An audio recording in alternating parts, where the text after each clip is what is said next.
1년 중에 가장 살기 좋고 아름다운 계절을 우리가 살다 왔습니다. 우리 한 주간 어떻게 사셨습니까? 진실로 환영하고 사랑하고 축복합니다. 예. 감사합니다.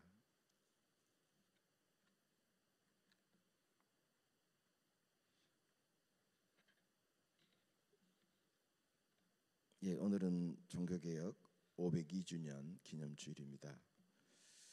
2년 전 종교개혁 500주년 행사를 상당히 요란하고 거창하게 했는데 벌써 2년이 지났습니다.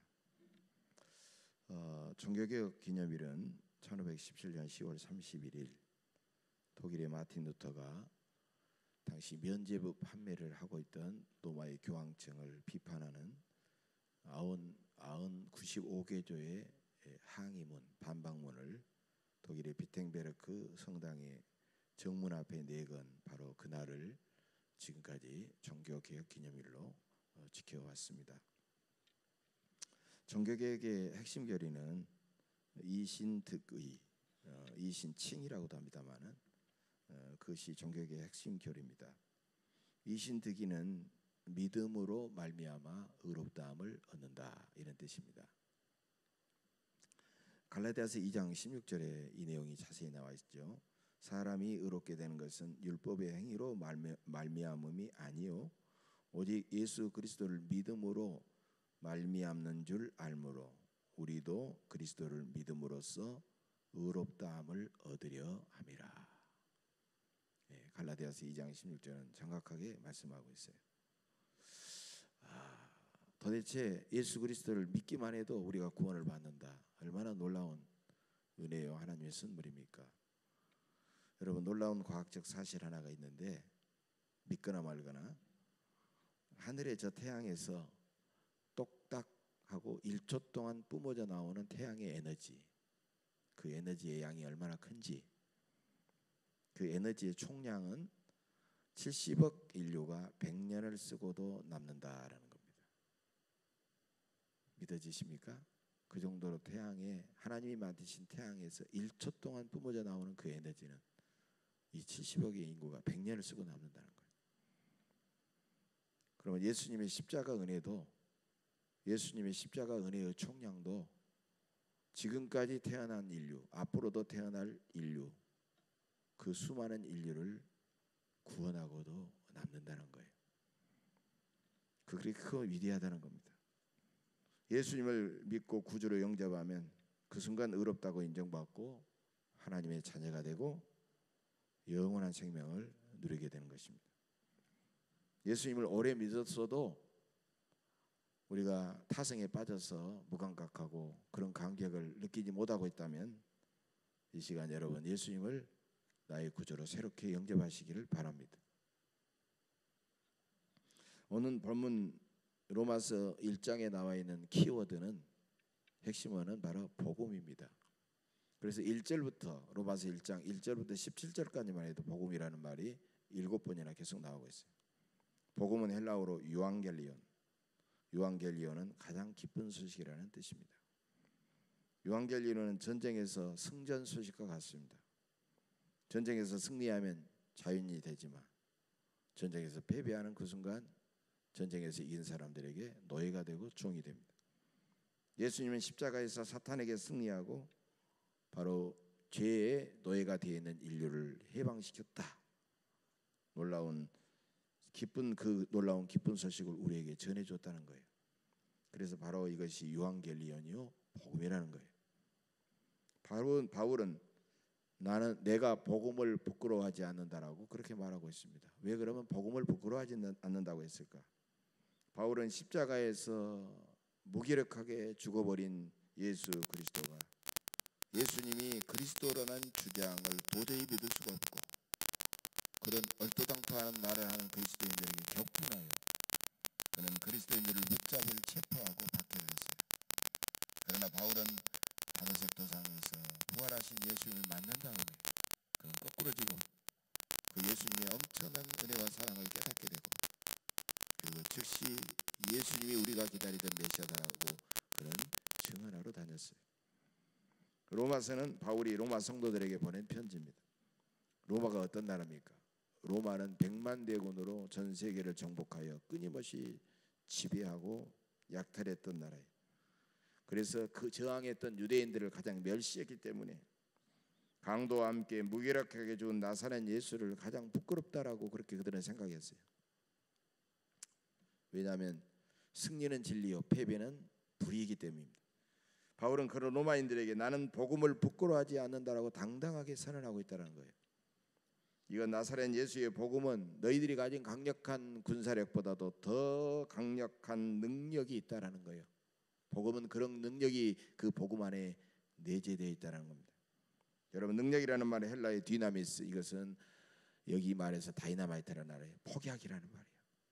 여러분, 다이나마이트가 뭐 어떻게 쓰여집니까? 다이나마이트는 거대한 산을 부수고 바위를 깨뜨려서 길을 내고 엄청난 역사, 막 수십 층 되는 건물을 폭약으로 막 폭파해서 막 파괴하고 그러잖아요. 그래서 무너뜨리고 넘어뜨리고 하는 엄청난 그 힘을 가지고 있는 것이 바로 다이나마이트입니다. 여러분, 현대 문명은 다이나마이트 문명입니다. 이전에 위대한 성인들과 성현들과 군자들은 그들 나름대로 천국행 고속도로를 만들기 위해서 온갖 다이나마이트 같은 힘을 그들은 발휘했어요. 그러나 예수 그리스도의 십자가라는 가공할 복음의 다이나마이트에 비교하면 그들이 하는 일들은 기껏 호미질, 꽃갱이질, 삽질에 불과했다는 것입니다. 여러분, 이 세상을 영원히 지배할 것 같았던 로마 황제는 어느덧 이슬처럼 사라지고 전설의 인물이 되었어요. 예수 그리스도는 살아계셔서 천지를 창조하시고 지금도 우주를 다스리시는 만왕의 왕이십니다. 예수 그리스도만이 십자가로 우리를 구원하신 우리 주님이십니다. 참된 그리스도인은 예수 그리스도의 복음을 자랑스럽게 여겨합니다. 이 복음을 부끄러워한다면 참된 그리스도인이 아닙니다. 예수님만 자랑하면 놀라운 권능이 나타납니다. 이 복음은 모든 자에게 구원을 주시는 하나님의 능력이기 때문입니다. 바울은 이 복음이 너무너무 자랑스러웠습니다. 자신을 기독교회를 박해하는 자신을 만나주신 그 주님의 사랑에 감사해서 생명 걸고 주님을 증언하면서 너무나도 자랑했습니다. 나는 사탄의 올무에서 해방되었다. 나는 만왕의 왕이신 하나님의 자녀다. 나는 이제 예수님의 은혜로 천국 백성이 되었다. 그게 그렇게도 그는 자랑스러웠던 것입니다. 여러분, 구원을 너무 어렵게, 구원을 너무 고상스럽게 생각하지 마십시오. 구원은 우리가 살다가 지옥 가지 않고 천국 가는 것입니다. 그리고 우리는 이미 이 세상에서 천국을 경험하는 것입니다. 그렇게 말하면 좀 많이 배웠다는 사람들, 고상한 척 하는 사람들은 이상하게 생각해서 다른 이유를 찾으려고 합니다. 전도할 때도 뭔가 다른 고상한 이유를 찾으려고 그들에게 말해요. 그러나 우리는 마지막에는 그걸 선언해야 됩니다. 우리가 예수 믿어서 하나님의 자녀가 되고 천국 백성이 되는 것보다 더 고상한 이유가 뭐가 있겠어요? 그것이야말로 최고의 진리요 고상한 이유라는 거예요. 여러분, 우리는 비록 죄인이지만 복음을 부끄러워하지 않아야 구원받을 수가 있다는 것입니다. 그렇다면 복음과 구원에 대해서 조금 더 자세히 살펴보도록 하겠습니다. 첫째로, 구원은 오직 하나님만이 우리에게 주십니다. 16절 말씀처럼 복음은 모든 자에게 구원을 주시는 하나님의 능력이 됩니다. 나의 노력과 선행과 의로 구원받는다면 우리는 날마다 불안과 두려움에 살아갈 수밖에 없을 것입니다. 그래서 하나님은 나의 노력과 선행과 의로 구원받을 수 없기 때문에 하나님을 믿는 모든 사람들에게 구원을 선물로 주셨다는 거예요. 여러분, 자녀들이 착하고 말 잘 들어야 내 자녀고, 자녀들이 때로는 엉뚱한 짓 하고 속썩이면 내 자녀 아닙니까? 내가 낳은 자녀, 내가 사랑하는 자녀들은 자녀들이 어떻게 살아도 그것은 여기까지는 내 자녀라는 거예요. 하나님도 우리를 자녀로 삼으셨으니, 예수님을 통하여 우리를 자녀로 삼으셨으니 우리가 때로는 범죄하고 넘어져도 우리는 분명히 하나님의 자녀입니다. 하나님만이 우리를 구원하시고 모두 다 하나님의 자녀이심을 이 시간 믿으시기를 간절히 바랍니다. 두 번째로, 복음은 예수 그리스도를 통해서만 우리에게 주셨습니다. 복음은 예수 그리스도께서 나를 구원하셨다는 기쁘고 복된 소식입니다. 예수 그리스도만 믿으면 우리는 그 순간 죄 사함 받아 의롭게 되고 하나님의 자녀로 인쳐지는 겁니다. 이 선언이 바로 복음입니다. 요한복음 14장 6절 말씀입니다. 내가 곧 길이요 진리요 생명이니 나로 맘지 않고는 아버지께로 올 자가 없느니라. 예수 그리스도는 우리가 선택할 수많은 길들 중에 하나가 아니에요. 예수 그리스도는 우리가 추구해야 될 수많은 진리들 가운데 택해서 가는 하나가 아니에요.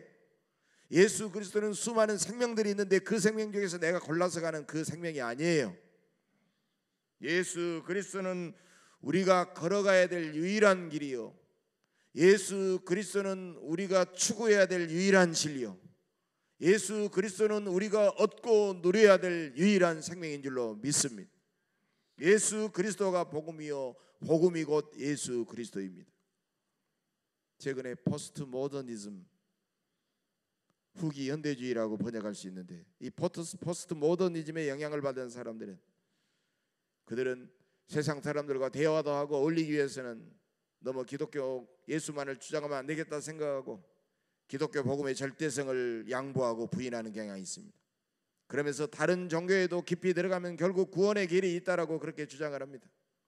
그러나 우리는 살아계신 참된 신은 오직 창조주 하나님, 우리를 위해서 예수님을 보내주신 그 하나님뿐이며, 그리고 예수 그리스도 밖에는 구원의 길이 없다고 우리는 믿습니다. 이것은 제 말이 아니라 사도행전 4장 12절의 말씀이죠. 다른 이로서는 구원을 받을 수 없나니 천하 사람 중에 구원을 받을 만한 다른 이름을 우리에게 주신 일이 없습니다. 우리가 다른 종교를 존중하는 것과 다른 종교인들과 우리가 만나서 사귀고 그들을 존중하는 것과 다른 종교에도 구원의 길이 있다고 인정하는 것은 전혀 차원이 다른 그런 문제라는 거예요. 다른 종교를 존중하는 것은 우리 그리스도인들의 하나의 태도요, 예의의 문제이지만, 다른 종교에도 구원의 길이 있다는 것은 절대 생명과 영생이 달린 문제임을 우리는 알아야 된다는 거예요. 여러분, 지금 당장 죽어가는 환자를 살릴 약을 내가 알고 있다면 정직한 의사는 당신은 이것만 먹어야 살아날 수 있다라고 말해야지 않잖아요. 귀찮고 손해나고 때로는 또 다른 약을 팔 욕심이 있기 때문에 당신은 아무런 약을 먹어도 결국 살아날 수 있다고 말한다고 하면 얼마나 양심적이지 않고 불량한 그런 의사이겠습니까? 여러분, 예수 그리스도만이 우리를 구원하신 유일한 길이요, 유일한 진리요, 우리가 얻게 될 유일한 생명임을 믿으시기를 간절히 바랍니다. 세 번째, 복음을 믿는 사람들에게만 구원을 주십니다. 하나님이 주신 구원의 처방전은 행위가 아닙니다. 바로 예수님을 믿어야만 구원을 얻는다는 것입니다. 성경 어디에도 구원의 다른 방법과 처방전을 우리에게 주신 적이 없어요. 믿기만 하면 구원을 받습니다. 여러분, 이 얼마나 놀라운 하나님의 일입니까? 그래서 복음은 기쁜 소식입니다. 그런데 타락한 인간은 너무나도 쉬워 보이고 너무나도 가볍게 보인다고 해서 뭔가를 거기다가 막 더하고 싶어요. 유대인들이 예수를 믿었을 때도 그러잖아요.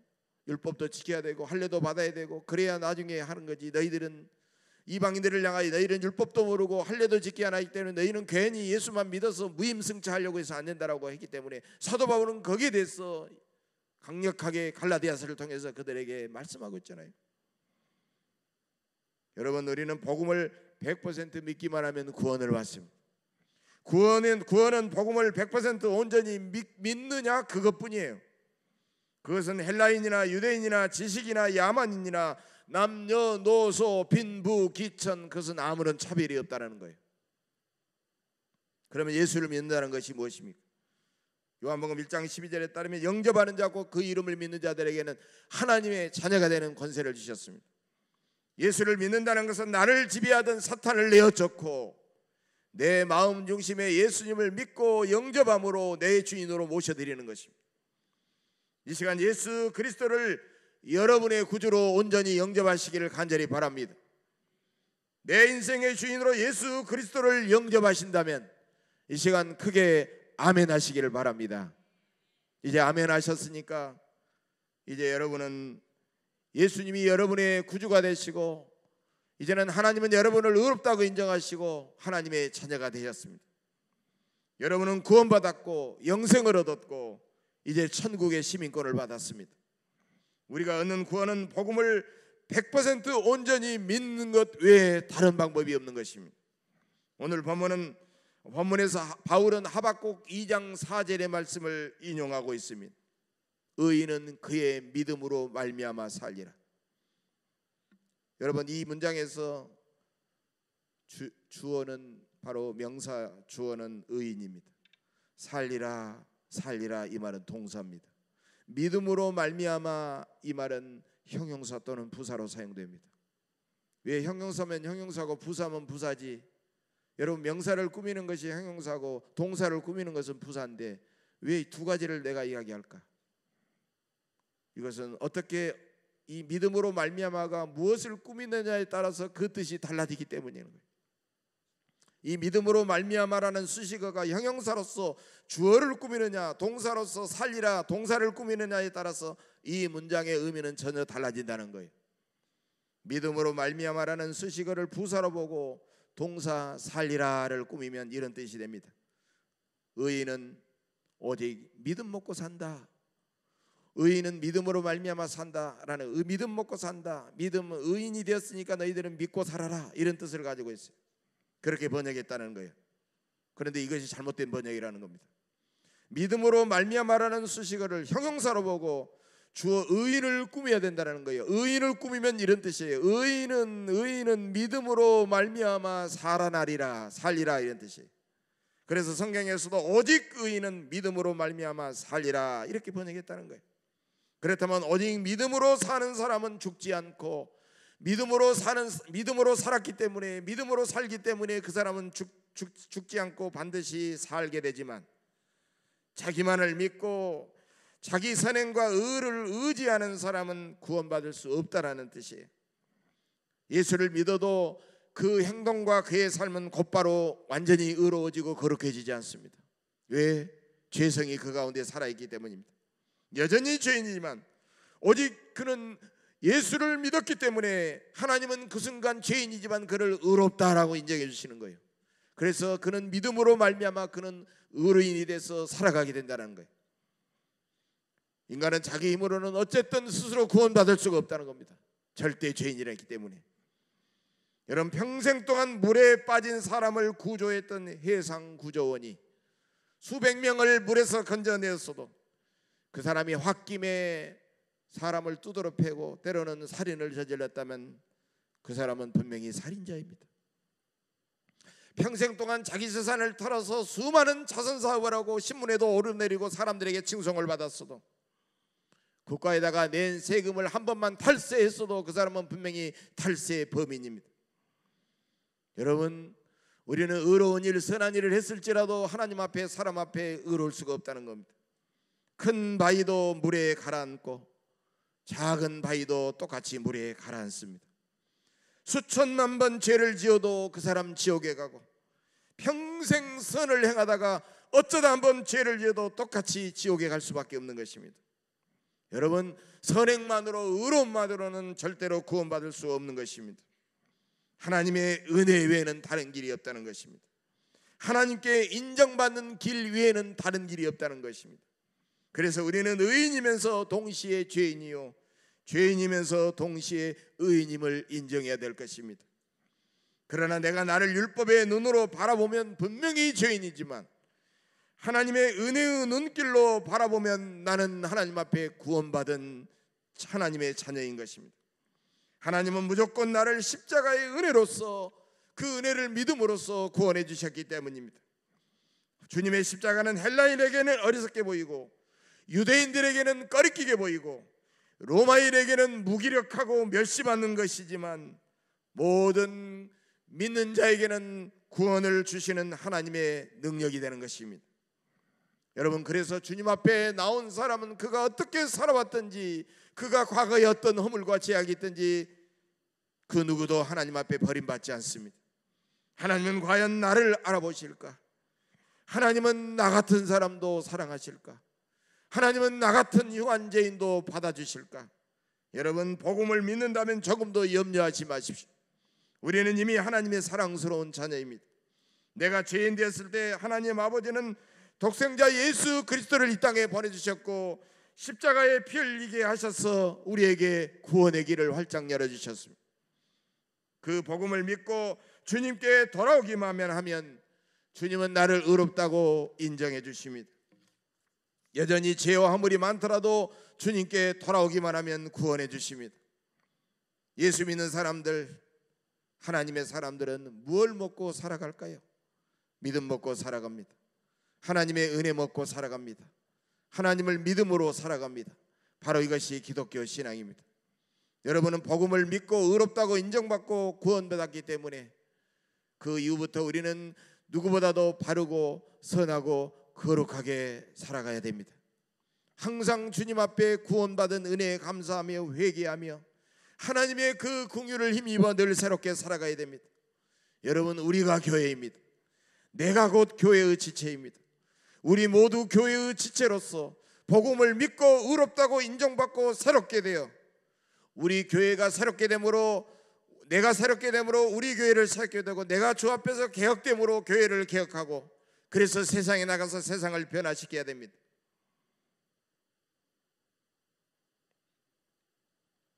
우리 민족이 참으로 존경하는 백범김구 선생께서는 넓게 알고 깊이 생각하고 바르게 행동하라.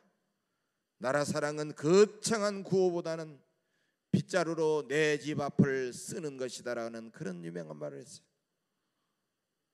마찬가지로 종교개혁도 교회가 이렇게 돼야 된다, 교회는 이렇게 개혁돼야 된다, 이렇게 떠들고 저렇게 떠들고 세미나를 하고 교육을 받고 그렇게 말하는 것이 중요한 게 아니에요. 우리 각자가 바른 신앙과 선한 삶을 통하여 세상에서 빛과 소금의 역할을 섬김과 희생을 통하여 감당함으로 이루어지는 것입니다. 사랑하는 교회 여러분, 종교개혁의 참된 정신이 무엇입니까? 근본으로 돌아가라는 것입니다. 처음에 있었던 원래의 1세기 기독교 공동체의 삶으로 돌아가라는 거예요. 그들의 신앙으로 돌아가라는 거예요. 인간의 죄와 욕심과 간섭과 시대의 유혹에 물들어버린 교회를 복음으로 늘 새롭게 근본으로 돌아가게 하는 것이 바로 종교개혁이라는 것입니다. 이제부터 살아계신 하나님의 사랑을 굳게 믿고 절대적으로 순종해야 됩니다. 물질적으로 잘 사는 것보다는 우리는 더욱, 비록 우리는 넉넉하지 않지만 더 의롭고 바르고 선하게 살아야 됩니다. 참으로 화려하고 풍성하게 사는 것보다는 소박하고 검소하게 살아야 합니다. 우리는 누구보다도 편하게 안일 속에 살아가는 것보다는 조금 불편을 감수하며 살아가야 됩니다. 내가 늘 더하면서 움켜쥐고 사는 것보다는 끊임없이 우리 주변에 있는 연약하고 가난한 이웃들을 바라보면서 나누고 베풀며 살아야 됩니다. 지금보다 더욱 진실하고 겸손하게 살아야 됩니다. 우리 예언교회를 위해서 계속 기도하시고 교회를 위해서 더 구체적으로 섬기고 사랑하고 충성하시기를 바랍니다. 세상의 모든 부정과 분위는 단호히 배척하고 거부하고 용기 있게 믿음의 선한 싸움을 싸워가야 됩니다. 사람은 물론 모든 생명, 작은 생명까지도 지극히 긍휼히 여기고 사랑해야 됩니다. 날마다 여러분의 신앙과 인격과 삶이 의롭고 더욱 새로워져서 하나님의 큰 기쁨과 영광이 되시기를 주의 이름으로 간절히 축복합니다. 기도하겠습니다.